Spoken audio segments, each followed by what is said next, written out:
Taylor, welcome to the show. Lewis, thanks, man. And thanks everybody for watching, man. Freedom Pact. I love that name, dude. Appreciate it. And you are really the perfect guest to have on this show, man. Your story, it reads like a movie to me, man. It is, it's the story of second chances. It's the story of, grinding for what you want. Yeah. So I want to start there. So you've been involved in, high performance teams, many high performance teams, obviously, whether it's the Navy SEALs, the French Foreign Legion, throughout your time in the armed forces and through the people you've spoken to around the world, who do you believe has the best armed forces in the world currently? In totality, probably the United States, right? Just in terms of just robustness and funding and everything. But unit wise, I mean, you guys in the UK, probably SAS, SBS, those guys are probably at the top or near the top. But I mean, our tier one units, Development Group and Delta, those guys are solid. You have good guys everywhere, but I would say as far as units, those are probably the top. And in those units, and through the many people you've met who, including yourself, have made it to the top 0.1% of high performers in, that field. What do you think separates ultimately the top 0.1% from the rest? What makes the real elite in that world? Special force units or special operations units. I heard a great quote one time that it's just a group of guys that want to be anything but average. And so that is probably the best definition or answer to your question. It's just people who are terrified of being average, man.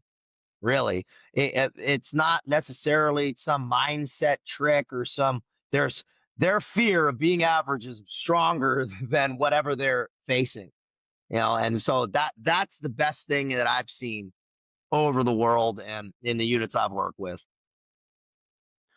And as I mentioned at the top of the show there, diving into your story, again, it is one of redemption. And before you joined the Marines, ultimately, I've heard you describe yourself in the past as feeling like a loser.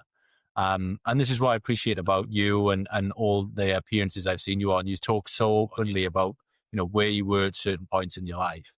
Now, before you took that first step into the Marines and the world of the armed forces, why did you consider yourself to be a loser? What was it about yourself at that time? Where was your headspace at?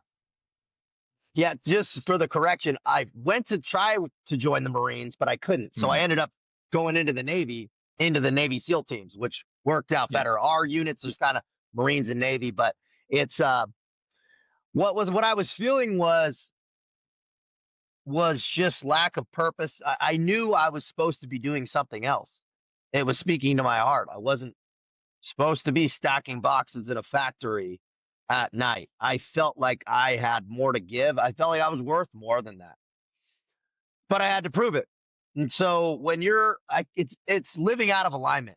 When you're doing things that aren't aligned with the outcomes that you want or the vision you see for yourself, you're going to be feeling like dog shit. And that's how I was feeling. I was somewhere where I did not want to stay, and nothing to point to. No money, no accolades, no achievements, nothing, no status, right? So all those things contributed to me feeling like a loser. Yeah. And what is it about you that, as you mentioned there, and as we've talked about from the start, wanting to be above average, and like even now, you've had a fantastic career. You could easily, take the load off, sit back. But I see you on Instagram, and you're up at 4:00 in the morning working out like a savage. What is it about you internally that just makes you want to put yourself in these uncomfortable situations and really test yourself? Like I don't particularly think I'm like mentally that overly tough or like I have a lot of weak moments. It's that fear of being average that propels me. It's that fear of that terror of not living to my potential that really drives me. It's fear, probably. It's fear of losing what I have or losing my edge but I'm also very aware now of the trappings of comfort and how quickly it slips. It's so easy to just take the edge off, and then there's another edge, and then now you're drinking in the afternoon. It's like, why not have the espresso martini at 2 p.m., right? It's like, then next thing you know, you're fat and your wife hates you. And now you're losing clients, right? And now everything starts to just crumble, and it's chaos theory. Everything dissolves into chaos slowly if you don't put deliberate energy into the system. And so that's kind of my thing is everything I do is rhythmic too. I don't overextend myself. I don't try to crush myself every day. You have the David Goggins and those guys that are like, oh, kill yourself every day, crush. That's not really how I live, but I try to be as consistent as possible, push myself, but keep it in a sustainable way. I don't really like the word balance. I'm probably not super balanced, but sustainable, right? Because what's the point of doing it if you can't sustain it? And so that's kind of my whole thing.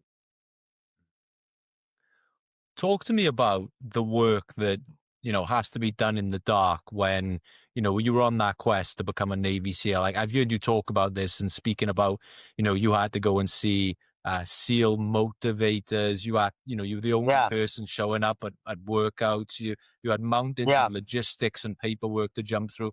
What exactly is that process like, and how dedicated you need to be to make it through that sort of work that nobody sees behind the scenes? Yeah. You have to have this no plan B type thing. People say that a lot, but what does that actually mean? Right? You throw that around a lot, but really no fucking plan B. Right. And so if that's the case, if your plan B is making sure plan A works, well, then you have no choice but to go through these things. So eat that elephant one bite at a time. All right. Who do you need to talk to? Ask questions, man. Use your resources. I know people that are successful are very resourceful, right? They're resourceful in not only their own resources, but in utilizing other people, of leveraging networks, of showing the fuck up, of asking the right questions, of doing your own work, and so you know what questions to ask when you don't have people around you. There's really no way around it because what people see is just that tip of the iceberg. It's all that shit. You prepare for that one moment of glory, right? All that preparation, and you really start to see who's been doing the work. It shows. It's undeniable because results, right? It's like what you're doing when nobody's looking, and the things that you're doing that aren't really glamorous are the things that move the needle, right? It's what gets you to where you want to be, and that listen to that authentic voice of God. It's conscience congruency, whether people are religious or not. It's conscience congruency. Your conscience will guide you. Is it telling you should probably show up to that workup? Is it telling you should probably remake that phone call? But what happens is we get in our own head. You're like, yeah, I could reach out to that guy, but I don't really want to. All right. Then they put the phone away and then they lose an opportunity versus just fucking doing it. Just do it. Stop thinking about this shit. People think too much and don't act enough. They think themselves back to dumb in a circle, right? And then they just have not moved. It's like, bro, start doing some shit, showing up. It might not be right, but you're going to find out if it's wrong a lot faster. Yeah, I love that, man. And I think so many people fall into that problem. It's like people who are obsessed with, personal development books, and they love reading about all the things that they can do to be successful. But rather than actually doing them, they'll just rather pick up the next personal development book. Sometimes you need to put down those books and just get on with it. Yeah, it's hopium, right? People get high on hopium and they'll fucking read these books and get motivation. And I always tell people, bro, people will be watching my stuff. And I mention this every now and again. I go, dude, if my message really resonates, then you will have changed in the last year. Some people will be like, oh, I've been watching stuff for a year, but I'm still not getting it. I go, then my message is not resonating because you would have picked up the phone or picked up the computer and sent me an email or somebody or done something. Then it's not hitting it right because the whole message is action. Action alleviates anxiety. Action alleviates psychosis. Pain avoidance and fucking procrastination are what cause psychosis and most people's mental problems and their states they're in. Definitely their current reality. So you can't think your way out of something you acted your way into. People have all these bad habits in their life shit, and then they just want to sit and like Jedi mind trick themselves. Some of the best shit I ever hear is, bro, I just want the mindset stuff, but not the physical stuff. And I go, you're fat. And they go, yeah, but I go, well, that doesn't work. You can't Jedi mind trick your subconscious mind to fucking unknow the fact that you're a fat piece of shit, bro. And you have dog shit habits, right? You have tits, dude. Like your subconscious self knows, bro. You can't pretend to be confident when you won't take your shirt off at the beach. It's not happening. So all these pieces, bro, it's action. You have to start moving, right? Better to take all those self-development books, roll them up onto a bar and start doing curls with them, or step them on the ground and using them as a step up, because that's what people really need. They need to start moving. And most of the time, people just need momentum. And the physical body is the best thing to do it. It's the easiest thing because really all you have to do is put your shoes on and go out and start walking, right? That's where it starts. Yeah, definitely, man. Physical. And I think, mental strength, that all comes downstream, but it comes from that physical element, right? Absolutely. Yeah, 100%. When you're on this quest, doing all this work in the dark, to become, that SEAL. So when you're meeting with these motivators and you're doing these workouts, did at any point, you mentioned not having a plan B, but did doubt creep into your mind at all? Did you ever have days where you thought, man, I don't know if this is for me. I don't know if I could make it. Or were you always quite headstrong with this? Oh, dude, all the time. Fucking, I thought, I didn't think about quitting because I didn't have any other options, but I definitely thought, I don't know if I could do this. I might fail. I don't know if I could keep this pace on this run. Every step of every day, I was like, I don't know if I can do this. I don't know if I can do this. I don't know if I can do this, all the time. Right. So it was definitely a lot of weak moments of self-doubt, 1,000%. We've had a lot of guys from the British SAS on this show talk us through what their sort of selection process was like. But I wonder, I've never spoken to anyone from across the pond about this. So in terms of the Navy SEAL boot camp / selection process, what is that like? How many people drop out of selection, and what are the typical things that tend to, cut the wheat from the chaff along the way? The attrition rate by the time you show up there is about 90%, something like that. So it's high. Now, it's a lot higher than that if you include from the beginning, right? From boot camp and going through, it's just a lot of wickets that you got to hit through. But by the time you show up to basic underwater demolition, and BUDS is modeled after the SBS selection, I'm fairly certain. They took a lot of those things, and that's actually where the officers go through the same selection as enlisted, right? Or the same crucible. So there's a lot of cohesion that's built there. The two physical things that send people home are the cold and the sleep deprivation. There's just no doubt about it. It's the cold and the sleep deprivation. And the psychological games are not knowing how long certain things are going to last and the anticipation of what's about to come. Most people quit before or after an evolution, an event, not during, which I always found was interesting. Because it's the fear of what's about to come, right? And so that fear, it drives people, it changes people's destiny. It really does. And so I would say then there's the piece of just physical ability, not being able to run fast enough or swim fast enough or do the obstacle course. Then there's a intelligence component, or I should, as far as written tests, there's that piece. Not a lot of guys get hit for that, but some. And then there's just a maturity piece, being able to manage your time schedule, right? Being able to manage your time off on the weekends, right? Coming in prepared, not fucking up, not, and then there's a luck piece, not getting hurt. Some of that might be preparation before, but some of it's luck, right? And so there's that piece. So start to finish, from that moment you show up on day one for, say, boot camp, I guess, to finally being able to say, I made it through everything. I am a Navy SEAL. How long does that process go on for? 18 months. Wow. 18 months. 18 months. And no breaks. So 18 months solid. No holding patterns. Jeez. And we hear a lot about this in like movies and TV shows, but what is this Hell Week that everyone seems to talk about? What is Hell Week? Yeah, Hell Week is a week, 5 days really, Sunday night to Friday afternoon of running the entire time, of moving the entire time. They'll give you and you're wet, cold, doing evolutions, running with boats on your head. I think they say you run something like 250 miles. I don't know how accurate that is, but so you'll do swims, you'll do a lot of, it's just up all night, running all night,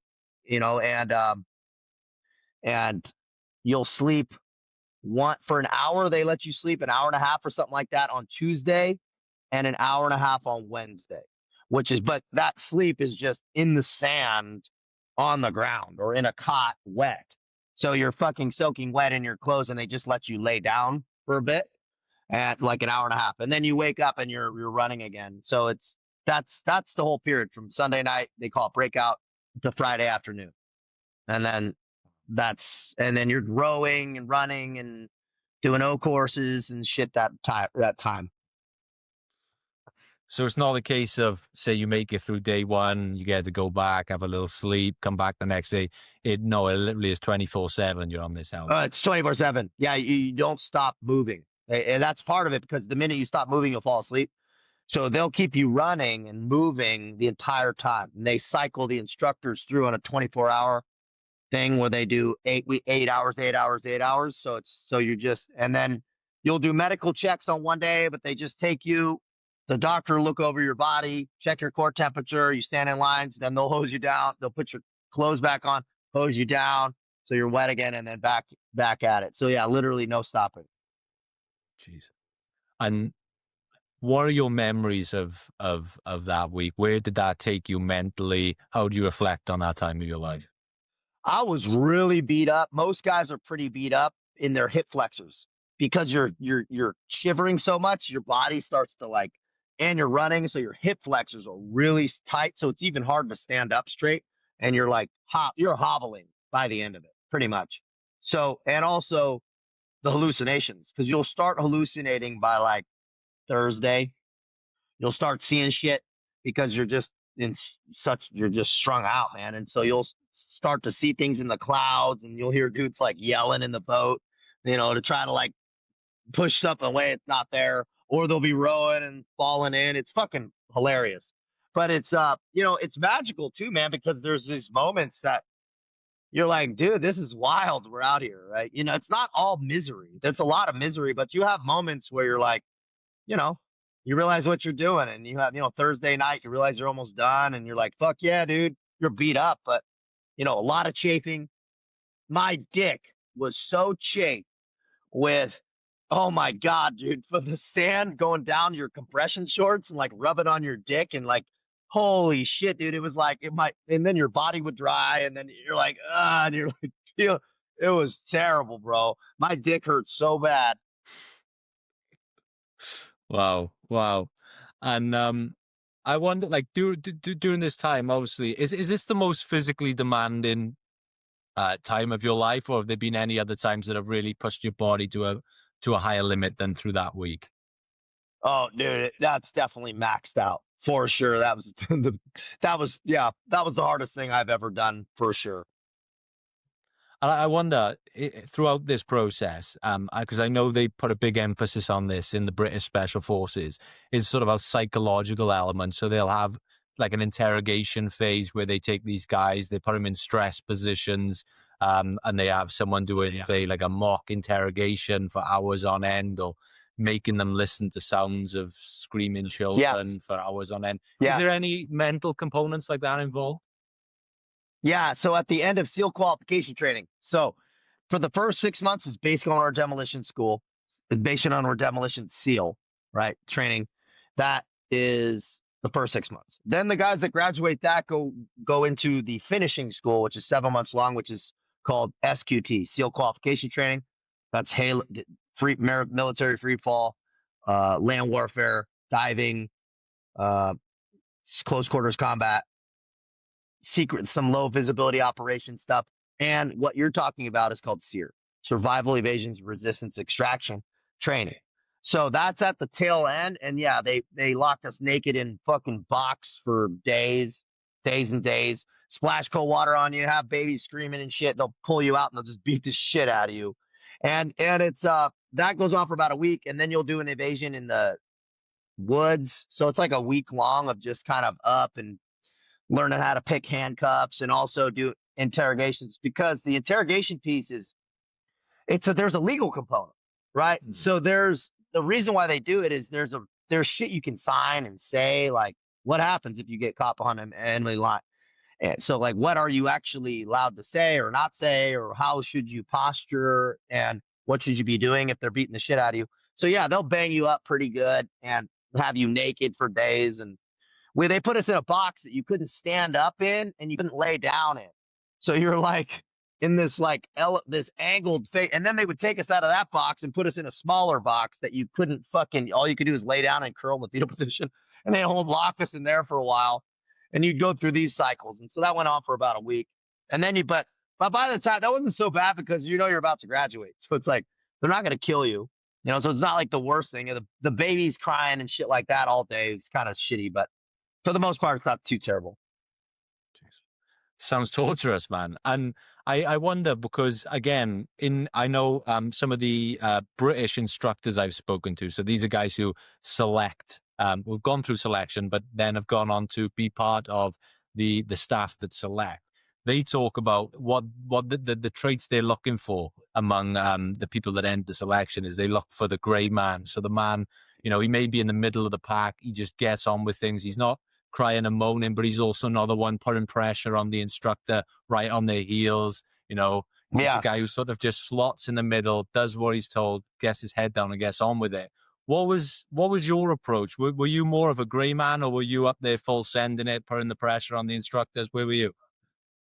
No, I couldn't full send it because I couldn't catch these motherfuckers, bro. I was middle of the pack for sure, back middle on the runs, and I just tried to keep my head down and not cause any fucking ruffle any feathers, dude, because I was just trying to get through. I was so terrified of failing, I wasn't trying to raise any flags. I could be funny with the guys and like whatever. We had, lighthearted, but I was not the fucking cheerleader, or trying to I was just trying to get through it, man. And what about that feeling when you finally make it through? You're in SEAL Team 7. You see your name on that locker. Almost 3 years on from walking out of jail to the day, right? What did that feel Yeah, like? bro, that was such a cool feeling because it was surreal, because it was a dream walking out of jail, and then not even 3 years, right? Almost, right? It's like shorter than 3 years. And them being like, you're not even going to be able to get in the military. And then to stand in front of my SEAL locker was like, that SEAL Team 7 was a trip, right? It felt like validation. Not that like I knew I thought I had achieved something great, because you're just kind of starting. But I felt really proud of myself, man, for sure, that I started something and finished it. That I started something that I told people, like my mother and these people, they're like, is he really going to do this thing? And then to fucking do it, because it's like something pretty substantial. They're like, okay, he's, because I had just fucked stuff up for so long, and or I had a lot of potential, but didn't really do it, and so now it felt good to achieve something that was a dream, really. And you get to this point, you made it through. What are the next steps in terms of your training? You go to sniper school, right? At some point?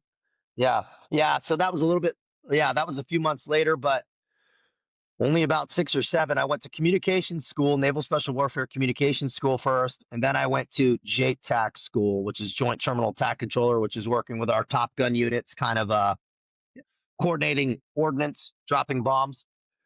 That was a hard school, but really fucking cool. And up in Nevada, then we did some small JTAC stuff, some helicopter training, some other stuff. But then I went to sniper school in the summer. So that was a pretty powerful, like 6, 7 months, man, of hitting a good clip of qualifications for sure. Yeah. And I wonder, through your time then in the SEALs, I wonder, with only saying what you can say, Is there a moment that sort of sticks with you that stands out in your head as a moment where you felt the most under pressure or the most in danger? Is there a moment that sticks with you to this day?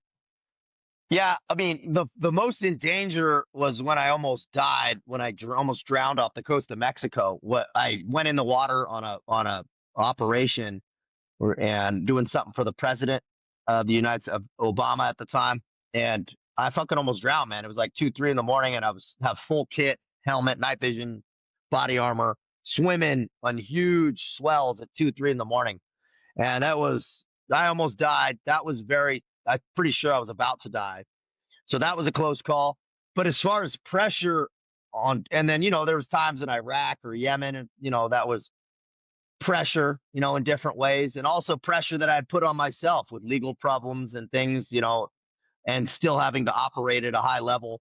But definitely, I would say, as far as schools, as far as training, the biggest pressure I ever felt was at sniper school when I went to my third test, which was the final. I had failed two, and I needed to pass on this third one or I was going to get kicked out. And I have guys from development group behind me, one of them with one leg, all tatted up with one fucking leg missing, going, hey, you better hit this. And going, as a brand new guy going, fuck, that was, and, every shot matters. You're shooting from 2, 3, 6, 800 meters, and you're like, moving targets and shit. You're like, everything matters. And so that was the hardest moment where I just had to lock it in, but definitely felt the pressure. What is the process of sniper school? How long does that go on for? And you mentioned that test there. What is that test? What does that look like in practice? So you'll test on 3 weapon systems, right? You'll test and there's a stocking component. So you'll have stocks, which is like the ghillie suits and like crawling and all that shit. That's its own thing. You'll do like 8 or 9 different tests with that, and they'll score points for you throughout. Then you'll have the testing on the weapon systems, which will have a 300 bolt. You'll have a bolt action 300 Win Mag, right? A bolt action rifle. You'll have what we were using at the time was a Scar Heavy variant sniper rifle, which was semi-automatic. You'll have that, and then a 50 caliber, which we weren't really tested on, but you had to shoot. I'm not sure if it was a pass fail thing, but it was a little bit more of a robust test or simple to pass. But the 300 Win Mag and that Scar Heavy variant was, you'll have stationary targets at 200, 400, 600, 800, I think, or maybe 1,000 also, and maybe even longer if my memory is correct. But I think it was to 1,000. And then you'll do the same things, but with moving targets. So, the moving target across. So those are your tests. And you'll have, I forget the shot sequence, but however many shots you had to hit, and the person you had to pass with a certain percentage. I wonder with something like a sniper, how are you managing to? Obviously, you're racked with nerves, right? But with something like a sniper, where every breath or every shake is magnified by like a thousand, like it shows up dramatically. So when you are operating with something that fragile, how do you manage to feel the nerves but stop them actually affecting what you're doing? That must be a battle in its own. Just do what you're taught, right? What they teach you works as far as focus on the things you can control, your mechanisms, right? Focus on are you front loading the bipod? Are your feet correct? Is your body position correct? Is your sight picture correct, right? Is your hold? Is your focus on the trigger squeeze, your sight picture? What's the wind doing? There's all these things that you're thinking about. Trusting your spotter, right? As far as calls and wind positions, and then not overthinking it and sending it, right? That's focus on what you can control, send it, right? When it's like, if you've ever shot, or people that have shot know, it's like, when you're holding on something and then they're trying to get that perfect sight picture, and then it goes, and it starts to get harder. It's not. It's, when you hold it, they call it acceptable sight picture. It's acceptable. Boom. Send it. Right? It's like don't try to make things perfect. And I think that that's a really good just overall philosophy in life. Don't wait for the perfect moment. The perfect moment is the moment you make perfect, right? It's like you've prepared, you've brought yourself to the position, you've set yourself up right. Now it's here, go, right? And I think that that's a really important philosophy on life is acceptable sight picture. Fucking send it when you're at that point. I hope you're enjoying this episode of the Freedom Pack podcast. I know myself and Taylor were enjoying it so much that we came back the next day and recorded part 2 of this conversation, which you're about to see now, where we talk about why Taylor's time in the Navy SEALs had to come to an end and ultimately how he went on to join the French Foreign Legion. So we're going to jump straight into part 2 now. And remember, if you're enjoying this episode, you want to see more content with guests just like this, hit that subscribe button below and you'll never miss an episode. Now let's return to the interview with Taylor Cavanaugh. Yeah, man, that acceptable sight picture, right? Good enough to get the job done, right? And then send it because you're trying to hold for perfection. A lot of people hold back on executing on that business plan, asking that girl out, whatever, waiting for the perfect time, right? The perfect time's the time you make perfect, right? And so you just execute to the best of your ability when the opportunity presents itself. And I really liked that. Soccer school was a kick in the nuts, dude. We had a lot of fun out in town.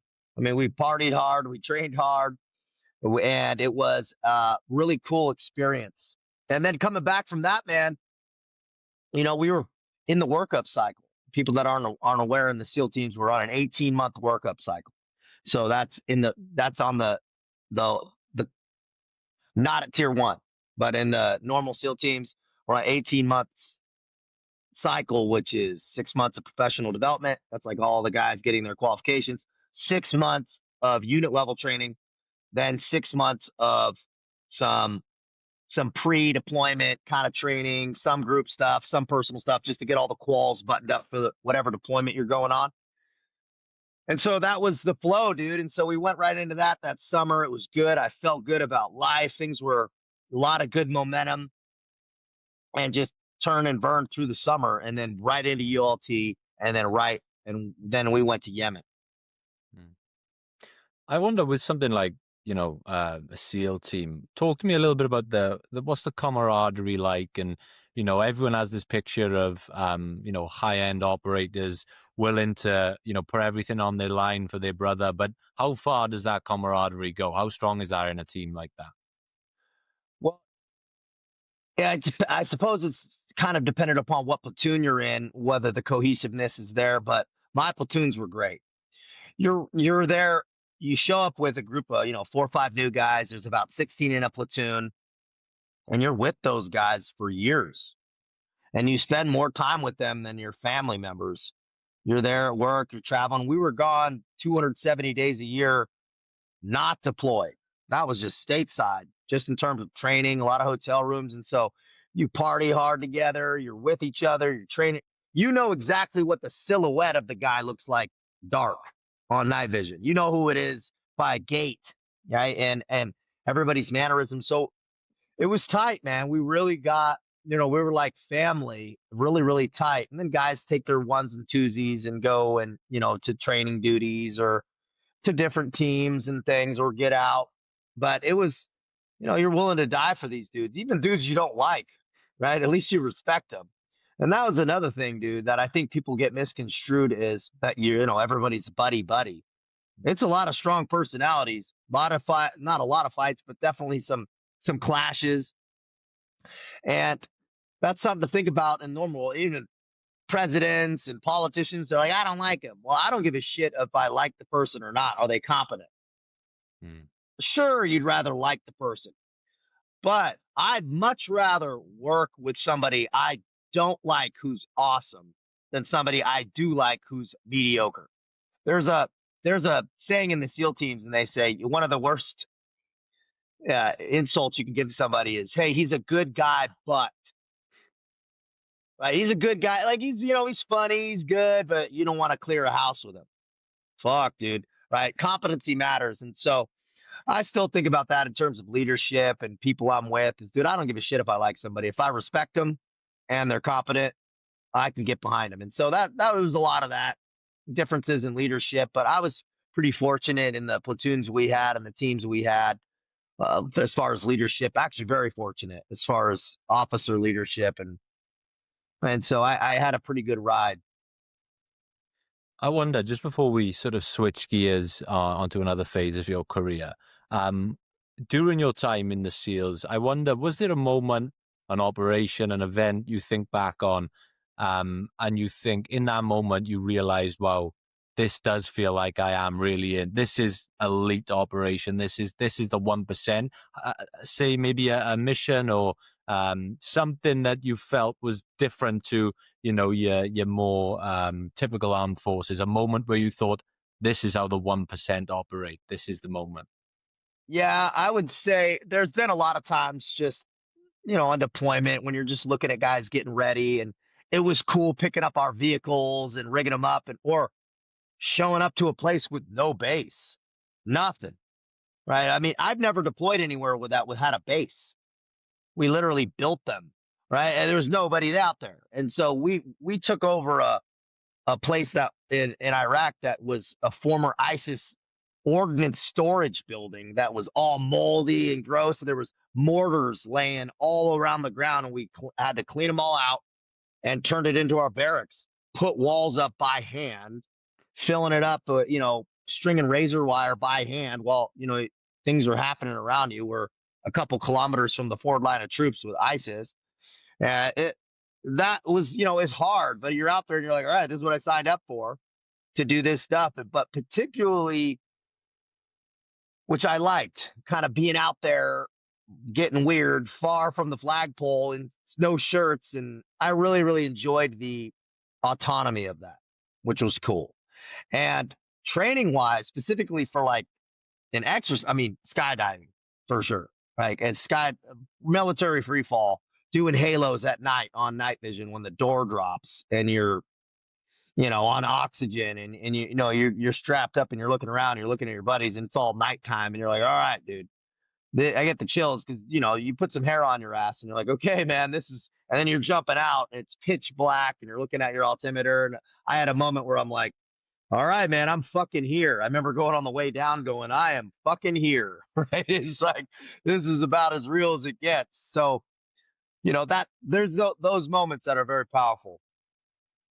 In those moments, did you really feel like, did you have a real strong confidence that you belonged there, or did at any point any imposter syndrome or doubt creep in, or were you, pretty headstrong in, yeah, I deserve to be here? I felt like it was exactly where I was supposed to be. 1,000%. I felt like it was my whole life's culmination of where I felt perfectly comfortable. A lot of responsibility early. I felt I loved my job. I felt really comfortable with the guys I was with. And that was also going in, of course. I had fear about how I wasn't that confident going in, for sure. I mean, I remember before I shipped out to boot camp way back in the beginning, I was like, oh man, how do I stack up? Who am I? I don't even know who these guys are. And then by the time you're there, then you realize, okay, this is where I'm supposed to be. Well, as we start to sort of switch gears to the back end of this conversation, so ultimately then, for our audience, why did your time in the SEALs come to an end, and what impact did that have on you mentally at that time in your life? Yeah, I had a couple legal issues, right? I had a fight that caused me some issues, and then I had another altercation that was like kind of just at a concert and got arrested, and those two things brought a test on me, which was from Big Navy JAG, which was performance enhancing drugs, because they saw the police report and that I was pulling out tasers and fighting dogs and all this shit, and so they drug tested me for, well, they performance enhancing drugs, which I failed, and so, or passed, however you want to look at it. But it was zero tolerance, no performance enhancing drugs that weren't authorized, and so I failed for testosterone and Winstrol or a couple other things, and so that was actually the straw that broke the camel's back, and psychologically fucking crushed me, bro. Right, because I was dealing with so much stuff legally on the civilian side. It was significant. Being sued and extradited to different state, trying to, different violation of probations, a lot of stuff going on top of getting processed and kicked out of the Navy and losing my whole dream. So it was like, It was a lot of stuff managing, and it was very stressful. And I didn't really know what I was wanted to do. I didn't. This is what I wanted to do my whole life, and then I gave it away. Really, I didn't even get it taken away.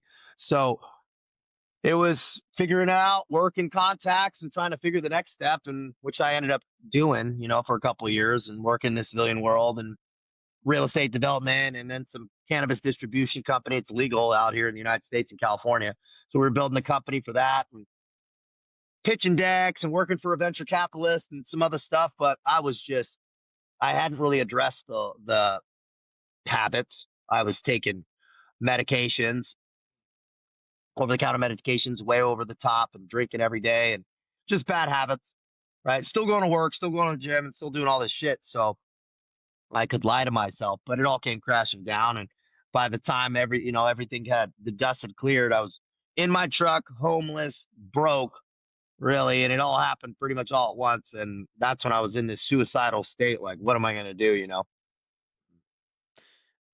I wonder, did you suffer with what I'd imagine maybe an identity crisis at the time? You were just talking to me a minute ago about how you felt this is where you belong. This is your whole life's work. This is who Taylor Cavanaugh is at this point.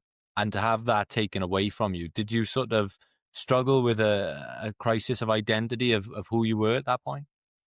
Without I thought I was fine, but I would say if a man's right, his world's right. And my world was not right. So therefore, I must have not been right. I thought I was confident and good, and it seemed that way, and I felt okay. But I was just trying to fill a void and not really putting my best foot forward. And yeah, I was losing myself a little bit. And the seeking, right? Seek is to suffer, the seeking of external validation. And maybe I always had some kind of identity crisis. And that's why I tried to achieve certain things, right? Achievement's going to make me feel better. And that's what I achieved. Now I'll be a CEO and make all this money and try to be this guy. And that's hollow. And it all came crashing down. So take me back to that. You said you were in that truck. You were really contemplating ending your life, right? You were quite open about that. Yeah. When someone gets to a moment like that, when they really have, they come to grips with those thoughts, what pulls you out of those depths mentally? What was it that pulled you out of that in that moment where you were contemplating ending your life? What stopped you? I had an authentic voice of God, I think, spoke to me, man. A moment of clarity that I think God speaks to all of us. It's just sometimes we have too much noise to listen. And at this point, I was stripped down and I could actually hear. And it called me out. More importantly, that voice reminded me of somebody else other than myself, which I think is the first step. My mom, my sister, like, hey, you're being fucking selfish, right?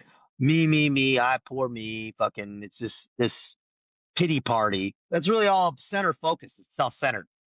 The minute I got outside of myself and I thought of my mom and whatever, it's like, dude, I brought all these bad decisions in this reality on me. I'm not going to stack some more shit on my family because of decisions I made. I'm not going to take the easy way out. And so that's when I started developing. And then you have to develop a plan. Then you have to at least set some kind of stake in the distance to start walking towards. And that was what I did with the Foreign Legion. Yeah. So how fast do you put that in place? So why the French Foreign Legion, first of all, and what are the initial steps you take to move towards that, and how fast did that process, from it being a thought in your mind to executing and taking actionable steps, how quick did that happen? I was been aware of the Foreign Legion for a while, and I had already that summer started to formulate a plan. Like if things hadn't kind of worked out I had like a drop dead time, but that drop dead time got pushed up, right? So by the time I decided to go in the Foreign Legion, I mean, it was less than 2 weeks. I was at the gate, pretty much. Yeah, it was pretty fast.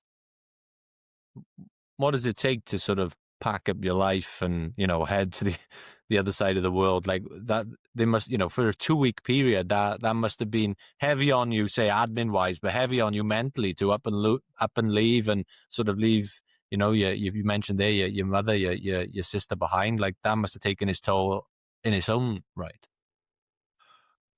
The leaving the family didn't really mean a lot just because I've been gone a lot, and I always am like I didn't really concern myself with leaving home. That was not really on my mind. Honestly, it was a fucking easy decision. It wasn't hard at all because I needed to. I had no other options. Well, at least it's things are really easy when you see it as your only like lifeline. You go, I have to go. So it was hard to leave because I was in Hawaii at the time, which was my dream to end up in Hawaii. And granted, I was in hell. Like, and this is a good point. You can be in paradise and be in absolute misery in hell, which is think about it. I was in paradise trying to think about killing myself. It's crazy. So buttoning it up, actually finished figuring out financially, right? I had no money, so I had to get some fast cash loans out and, work some credit lines just to get some one-way ticket. So there's a few things I had to go, but also I would say it actually was a relief to have, it was less hard because it was a relief. And where I was at currently was so painful that anything different was a benefit. And so that's where I think is a real good place to change is when the reality you're currently living is more painful than the uncertainty of the change. That's where I was at. It was so painful where I was. I knew I could not stay there. I had to go, and so it actually made it a simple decision. Yeah, and it's a risk in itself, right? You said there, working out financially, taking out loans, up and moving. There's no guarantee that this works out. Yeah. Was it easy to take that risk based off the fact you said you felt like you had no other choice? You had to take this risk, right? Yeah, I had to. Really, I had stretched it so thin. It's like I didn't even have any buffer to okay, go find a job. I was like, I had to go, dude. I was skidding into the Legion gate like on fumes, bro. I think I had like $6 in my account by the time I ate my last kebab and went in, and so it was simple because the options were limited, or at least that's the story I'd told myself. And for our audience who may not be familiar, what exactly is the French Foreign Legion? It's a couple 100-year-old institution started by an old king to funnel foreigners back onto the battlefield, modeled after the Roman legions, giving foreigners the ability to fight for France with the carrot of French citizenship without the political pressure of French coming back in body bags. And it's fought in every war since from Algeria to Afghanistan, really, for France. So when you get there, what is the process of getting a contract with the French Foreign Legion? So you got to go knock on the doors. No other way. You don't call or send an application or nothing. You just go knock on the door and you have a bag and you give them your passport and then you go to the pull bar. That's pretty much it. And so you go right in, and the first thing I do is drop my bag, and they give me an IQ test and then a pull bar. That's a pretty much exact Sunday night. It was raining, and that was what I did. And then you start this funneling process, which is pre-selection, which is a lot of dental, medical, and some preliminary interviews, IQ tests, and Interpol background checks. Then you'll go to selection if you pass that, which is couple weeks long, a little bit more ramped up interrogation process, medical, dental, some physical testing, psychological evaluations, IQ tests, and all those things. And then you get a contract to go to boot camp, really. And so it's about a month long before you're in, just kind of in this holding pattern, kind of like jail, where you have guys from all over the world, man, all different languages being spoken, sitting on tables, Portuguese, Spanish, Russian, this, that, man. It was quite interesting. And then me, sitting there just waiting to see how this panned out, and then made it through, got selected, and then went to boot camp, to the farm, to their filtering and training process, and then went to the mountain regiment. And they give you a new identity, right? You were Trent, I believe. Trent, why did they do that? Why do they give you a new identity? And what does that feel like to be essentially living as a new person? It must be some historical thing, right? It used to have this reputation of like robbers and murderers and thieves and stuff, and still is a little bit, but just a place for guys that were on the run to hide and go serve in the military, right? And so they needed new names. That's how they used to do it, and they still do it. I think they're still doing that. And it felt very strange, a little bit odd, but good because it was like a literal fresh start. Like, okay, man, let's do this. Yeah, the ultimate fresh start. And so Yeah.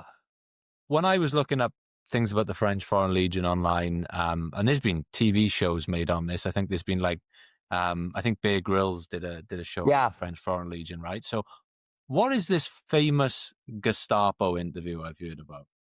Yeah, man, it's pretty much an interrogation, and it's different lengths for different guys. But mine was like multiple days for like 8 hours.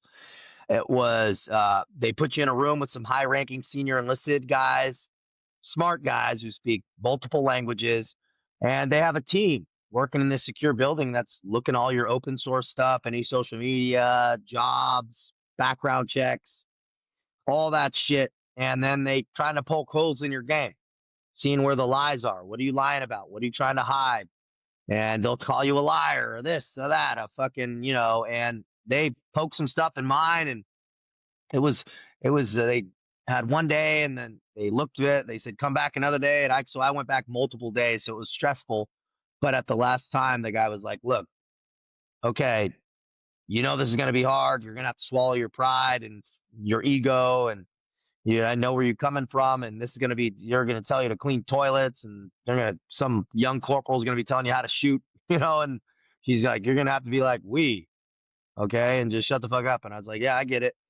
And so that was good. And then we went in, but it's very stressful, that part. You're in a secured building with big bars, and it's it's like their NCIS or something. Was there anything in particular going into that interview if you could get away with it, you were trying to hide from them? I was pretty honest about my stuff. I didn't tell them everything, right? Because it would have been so much shit of just my whole life, right? Yeah.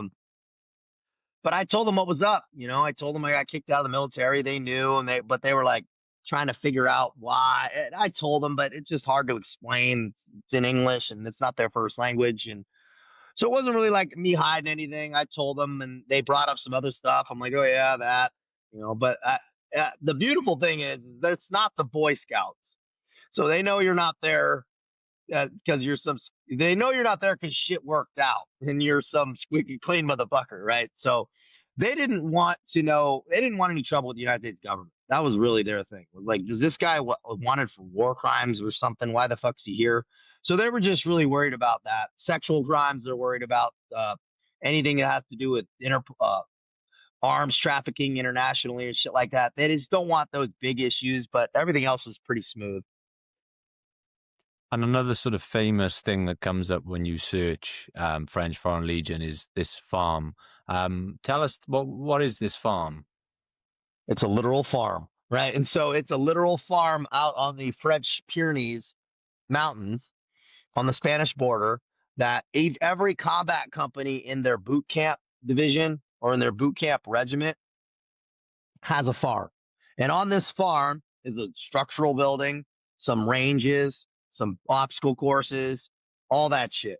And you live there for a month and get your dick pushed in, right? Your long patrols to sleeping outside to up doing an O course to learning French, getting you all that weapons manipulation, some basic small unit tactics, all that shit. Tests on the weapons and the parts, so this or that. And I mean, they would tell us to eat, then tell us, shut the fuck up. Somebody made some noise, dump our food in the trash. Dudes be trying to eat out of the trash, bro. It's like a lot of calorie deficit and running. Looking back, it was pretty beautiful. If I could have looked up, right? You're running through the French countryside in these small villages and shit. It's cool, man. But in retrospect, but very, very cold because I was there in the winter. Very, very brutal. But yeah, so that's it. And then you do the famous Kepi Blanc march back from there to the main regiment, which is like the 60-kilometer march back, which takes few days. And you kind of sleep outside in these small churches down. And then you come back, you get your Kepi, and then you have 3 more months or like a not quite dog shit on the bottom of the ocean, but like one rung up. And then You keep going from there. So actually, the other day, someone messaged us in relation to you, and they described you, one of the listeners of our show, as an uncommon man amongst uncommon men, relating to the fact that you've gone through, the SEAL selection process and French Foreign Legion. So the Yeah. question I'd like to ask is, how do the two compare? What you were describing there sounds very similar to the sort of torment that you described to me earlier about Hell Week. How do the two selection processes compare, and which one is the toughest? SEAL selection's harder just because it's also longer, and I think it's just a little bit more physically demanding in that capacity, just because the volume also and the times, and it's just a little bit more regimented structurally. So the testing and all that stuff. SEAL selection's harder. Psychologically, the Legion was way harder because of the situation I was in, and a lot of guys are in. You're isolated. You don't know why some guy's yelling at you in French with a Russian accent. He's pissed though. You are eating like no food. You're freezing. Your gear's very minimal. You're lost your whole life. Nobody fucking knows you're out there. You're looking up at planes going by, going, "Oh, I wish I was on that plane going home." All right, wonder where they're going. Probably somewhere tropical, right? There was these moments where you just realize how far away you are. So that made it hard in the sense that you're not operating for your country, right? It's a little bit different, and so that made it a lot more challenging. Yeah, I was going to ask, like, how is it? How does it sit with you when you are essentially, fighting for a cause, not as familiar with? It's not something that's been in your heart since the day you were born. Like, when you're serving for your country, how how do you find that sense of purpose fighting for within another country?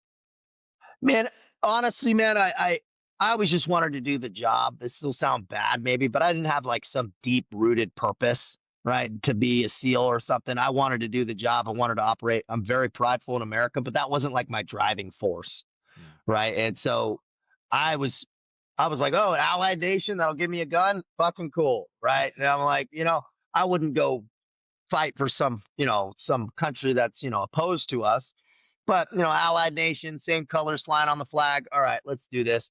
So that I was fine with it because it's pretty much aligned with Western values.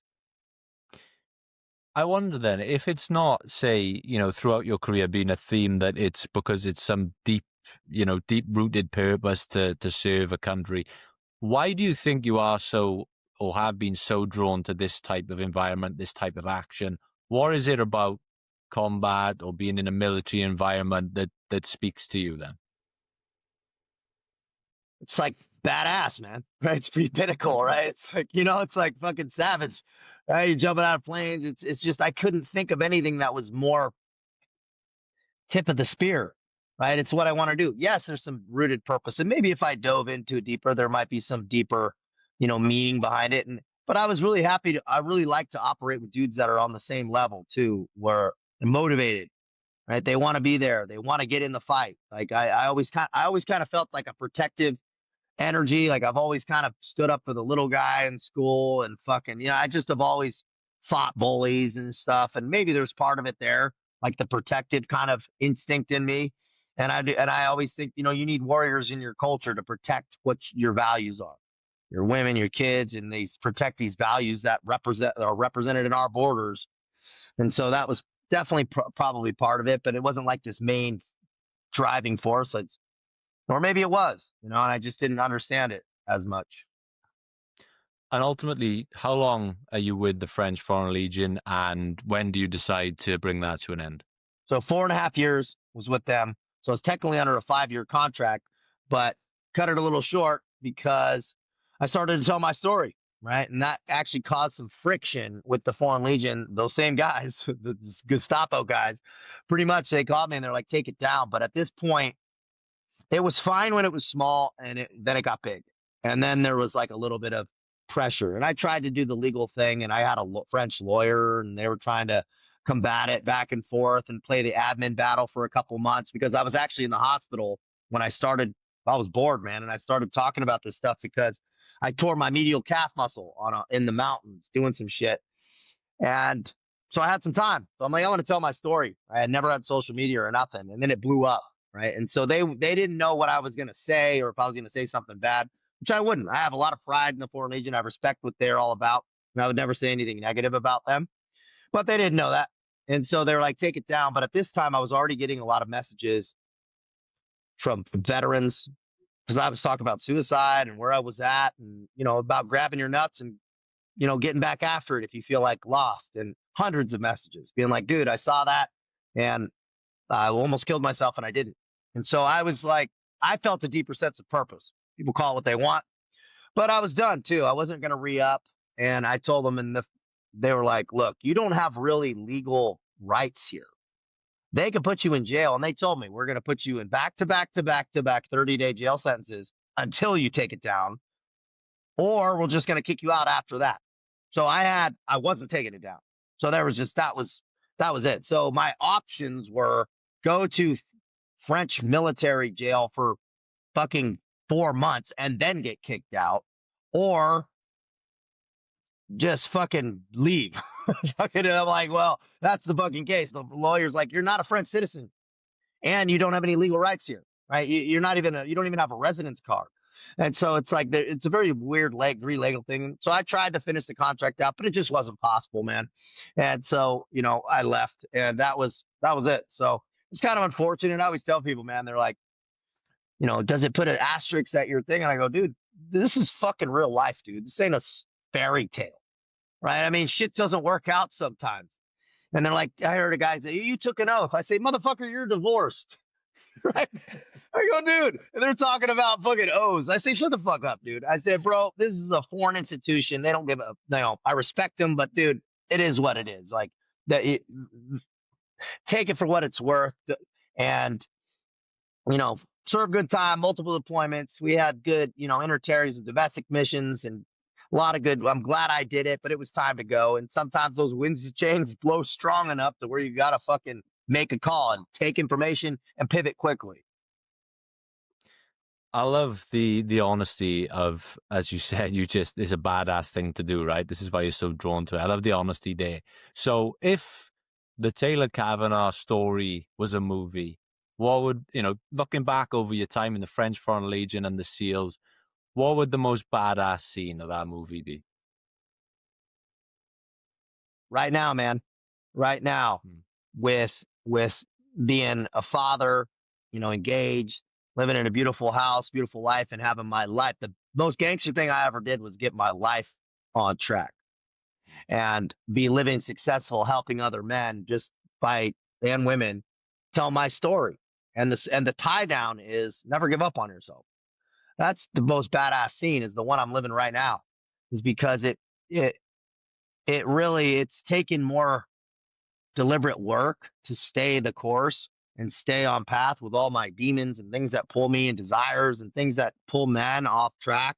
That's hard, right? And having a deeper sense of purpose, of responsibility to somebody else other than myself, and so I'm success, achieving success and maintaining my daily disciplines, not letting it change anything. Like I said, dude, I'm in my house on the golf course here, Southern California, in a gated community, still getting up at 3, 4 in the morning, doing push-ups in the bathroom, right? Every day, no days off. And I made a promise to myself that I would never change those daily habits that I built in that French Foreign Legion cold ass barracks room that really built me back up. I don't give a fuck how many millions of dollars I make, where I'm at. I'll never change that, ever, not ever, and never miss a day. And that, because that's it reminds me of where I came from and who I am, and nothing external of me will change how I feel. The only thing you really have is your daily habits. And learning that was, I think, the best scene. And probably me doing push-ups in the bathroom in a mansion, right? It's like probably the most badass scene, man, because that reminds me that you're never too good for picking up a mop. You're never too good for doing the daily work, and don't change anything once you figure out the simple things that work, and keep your life simple, right? Don't overcomplicate. Don't swell your lifestyle to meet your salary, right? Keep things simple and keep your values clear. I love it, man. I'm hyped up now. I want to go and do some push-ups in my bathroom, man. Get it. So I love it. Start it, bro.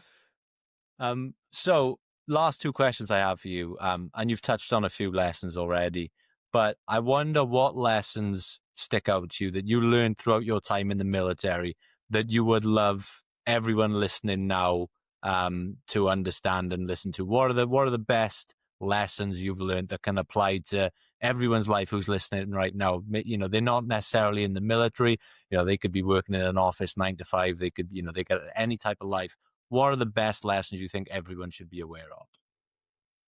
Some things that I fucked up that when I look back is you'll never regret being more disciplined and more focused on your goals. The times in my life where I look back with regret, right? And then people say, I don't regret anything. Yeah, I get it. You appreciate where you're at, but no regrets, right? That you have to look back and think, what would I have done? What would have happened if I would have done things differently? Or I wish I would have done things better. Was looking back on, I should have been more disciplined. I would have appreciated that time and used that time more, whether it be college. When I was in college, I would have learned more. I think I would have, kept, obviously had less problems. You'll also keep the friction in your life minimal when when your daily habits and actions are aligned with the outcomes you want, right? Anything else is bullshit. Like if you want to be this person, look this way, live this lifestyle, be this father, but your actions are out of line with that. Well, that's called friction. That's called anxiety. That's called psychosis. That's all these things that when you're not feeling right. And so be disciplined. You'll never regret it. That's one major lesson.